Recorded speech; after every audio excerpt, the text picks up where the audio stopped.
So our basic random variable that we're going to consider in discrete world is something that describes a Bernoulli trial. And we talk the notation, we talk about Z, tilde, burn, brackets, P. And we'll pick up this notation. The thing to note first with the numbers, P is any real value between 0 and 1.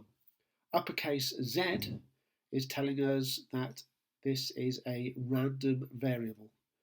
The tilde symbol stands for is distributed as, and then of course we have the name of the distribution and any parameters that describe any of the infinite possible Bernoulli trials, each with a specific random variable, each with a specific parameter. So the key thing to note is that potentially these are repeated independent trials. So it's like tossing a coin. Every time we toss the coin, the parameter P is exactly the same, and the outcome of one trial cannot influence the outcome of some other trial.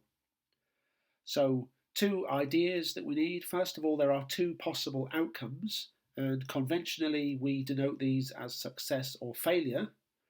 The labels are completely arbitrary, and we might number them as 1 and 0. And then the second thing to note, the probability that the random variable z takes on value 1, and by symmetry, the probability that z takes on the value 0, have to be the same from trial to trial. We're not saying z equals 1 is the same as z equals 0. We're saying every time we do this experiment, the probability z equals 1 is the same. Or equivalently, every time we do this trial, the probability z equals 0 is the same. So identical and independent. If we were going to write some kind of probability mass function for this, the probability the random variable z takes on a particular value k would be as follows. The probability is p if k equals 1, 1 minus p if k equals 0, and it's 0 elsewhere. So that ugly looking function is the probability mass function for a Bernoulli random variable. We can see very easily that it's non-negative.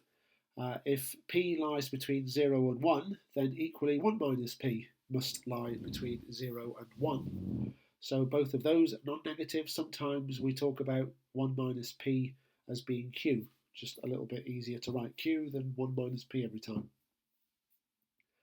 And the second thing we need to check, does this thing sum to 1 over the entire domain?